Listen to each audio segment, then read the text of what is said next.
Scouts, you recognize that tune? Of course, that's the Johnny Appleseed prayer. The Johnny Appleseed prayer. You've probably heard the legend of Johnny Appleseed, haven't you? About he was a rugged vagabond dressed in ragged clothes, no shoes, traipsing around the countryside, throwing apple seeds out of a leather pouch that he carried on him. Did you know, however, his real name was John Chapman?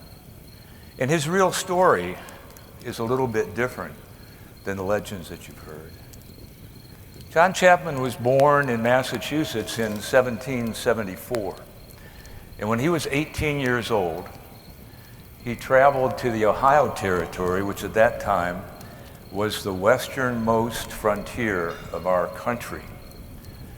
And he got jobs working on farms there. And one of the jobs that he had was working in a cider mill. Now, a cider mill contains this thing called a cider press, and apples are piled into it, and then the apples are crushed, and the cider runs out a little trough at the bottom of the press. And when the process is complete, all that remains of the apples, the cores and the stems and the skin and the seeds, they just get thrown out in the air around the cider mill. And John Chapman noticed that these seeds would sprout up, but the little trees would get eaten by deer, and the ones that weren't eaten, their roots didn't go very deep, and so they sort of withered and died. And every once in a while, there was a tree that actually did take root, but it grew up all gnarly and bush-like and never really produced any fruit. And he thought to himself, what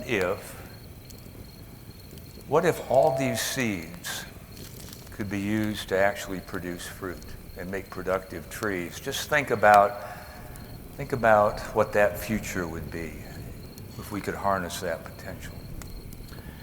And so he took the seeds from the cider mill, put them in a leather pouch, and he found a field, and he cleared the field. And then he planted the seeds far enough apart so each one had room to grow.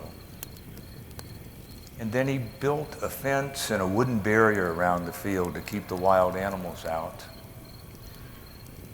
And he worked to find people who would come and help and watch after those trees and take care of them when they're young. And once he had that process done, he moved on. And he found another field. He found another cider mill. He got the seeds and he did the same thing. And every 1 or 2 years, he'd go back to his fields and he'd make sure everything was okay, and he'd help tend the brush, and he'd help to prune the trees and shape them so they grow up and so that they would be very productive. And he continued his work for almost 50 years. During that time, he not only left a legacy of trees from Ohio to Illinois to Massachusetts, or to Michigan, even up into Canada, but he also created planting techniques. And these techniques formed the foundation of nursery science. And nursery science is something that's taught and practiced to this day. So through his work, he nurtured many generations to come. You know, people are a lot like apple trees.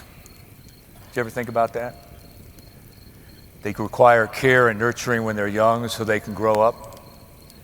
If they don't get the proper attention, they may grow up to have unhappy, unproductive lives. But if they're nurtured and they're cared for when they're young, they get strong roots. And then when they grow, if they're cared for and shaped and pruned, they can become productive and they can lead great lives that give things to future generations to benefit our society. But it won't happen unless there are Johnny Appleseeds. Do you think there's Johnny Appleseeds in this room? I think almost everybody in this room is a Johnny Appleseed because they're here to invest and plant for the future. But what kind of apple trees do they grow? Do you want to see? Okay. All right. If you are or were a scout or the parent of a Scout, or the grandparent of a Scout, or if you know a Scout whose life was made more productive by Scouting. Please stand up.